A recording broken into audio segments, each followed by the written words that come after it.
तुम्हाला माहिती काय, ज्या शेतीचा सातबारा तुमच्या नावावर आहे त्या शेतीची जमीन फक्त 3 फुटापर्यंतच तुमच्या नावावर आहे. त्या 3 फुटाच्या नंतर जर का तुम्हाला बॉक्साईटची खाण मिळाली, कोळशाची खाण मिळाली, तर लगेच गव्हर्नमेंट येते आणि त्याच्यावरती ताबा घेते. ही शेती फक्त तुमच्यासाठी आणि तुमच्या नावावर त्याचा सातबारा हे फक्त आणि फक्त तोपर्यंतच आहे जोपर्यंत तुम्ही प्रामाणिकपणाने शेती करता आणि ह्या देशाला पोचता. शेतकरी म्हणजे देशाचा पोशिंदाच आहे ना. पण हे कुठल्याही शेतकऱ्यांना माहिती नाही की बा 3 फुटापर्यंतच त्याचा हक्क आहे.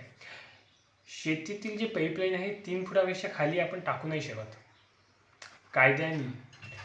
आणि ह्या 3 फुटाखाली जर का पाणी लागलं, समज एखाद्या गावात तुमचं शेत आहे आणि ते शेत अशा ठिकाणी आहे की अलीकडे पलीकडे आजूला बाजूला कुठल्याच शेतीतील विहिरीला पाणी नाही आहे आणि तुमच्या एकरातल्या शेतीला पाणी लागलं तर ती शेत कधी म्हणजे त्या शेतामधली जी विहीर आहे हे कधी पण तुमच्या हातातून जाऊ शकते. कधी पण तहसीलदार येऊ शकते आणि ती विहीर त्यांच्या ताब्यात घेऊ शकते.